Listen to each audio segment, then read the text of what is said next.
Assalamualaikum warahmatullahi wabarakatuh. Perkenalkan, saya Dava Salsabila Lutfi dengan NIM 18042106, jurusan Ilmu Administrasi Negara dengan mata kuliah Pengembangan Organisasi. Baiklah, pada kali ini saya akan membahas materi mengenai jenis-jenis intervensi individual.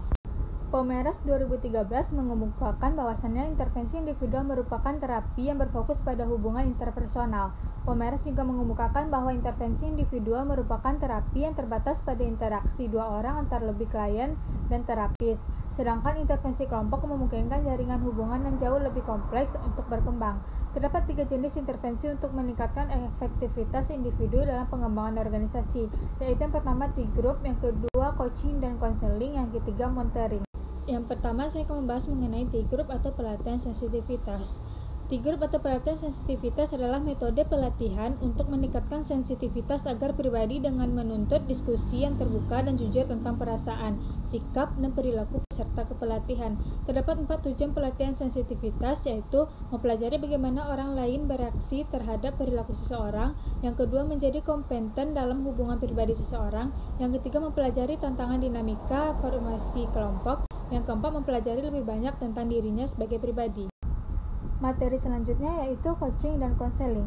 Coaching adalah pembimbing peningkatan kerja untuk mencapai tujuan melalui pembekalan kemampuan memecahkan permasalahan dengan mengoptimalisasikan mandiri.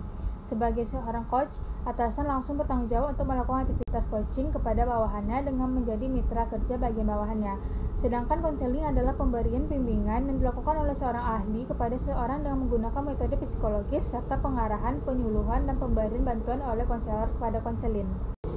Selanjutnya, perbedaan coaching dan konseling.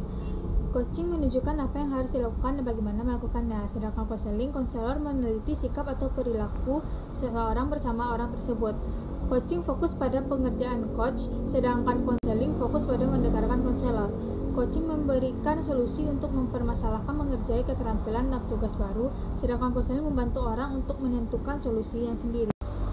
Manfaat coaching dan konseling. Yang pertama, meningkatkan kualitas dan kuantitas dalam kerja. Yang kedua, meningkatkan kemampuan karyawan dalam menyelesaikan masalah.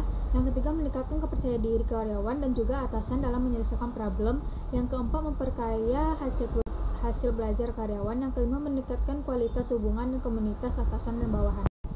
Materi selanjutnya yaitu mentoring. Mentoring adalah proses pembelajaran dilakukan dari orang yang jauh lebih berpengalaman atau seorang mentor ke orang yang kurang berpengalaman atau mente dalam bidang tertentu.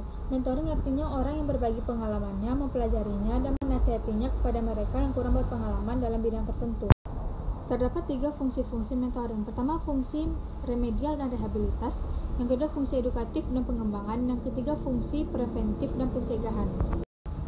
Manfaat mentoring ada 4, yaitu yang pertama membantu melatih karyawan baru, yang kedua membangun kepemimpinan interpersonal dan pengembangan keterampilan untuk karyawan senior dan junior, yang ketiga membantu karyawan terhubung dengan rekan kerja mereka yang memungkinkan mereka merasa lebih bersedia mengutarakan pikiran dan mengkomunikasikan ide mereka, dan yang keempat itu berkontribusi pada budaya kantor yang dinamis serta membangun loyalitas karyawan dan membangun semangat tim. Pembahasan yang terakhir yaitu mengenai jenis-jenis mentoring. Yang pertama itu mentoring jarak jauh, yang kedua mentoring lintas budaya, yang ketiga mentoring sesama, yang keempat mentoring kelompok, dan yang terakhir mentoring organisasi. Baiklah, hanya sekian yang dapat saya sampaikan dari presentasi saya hari ini. Mohon maaf jika ada kesalahan. Assalamualaikum warahmatullahi wabarakatuh.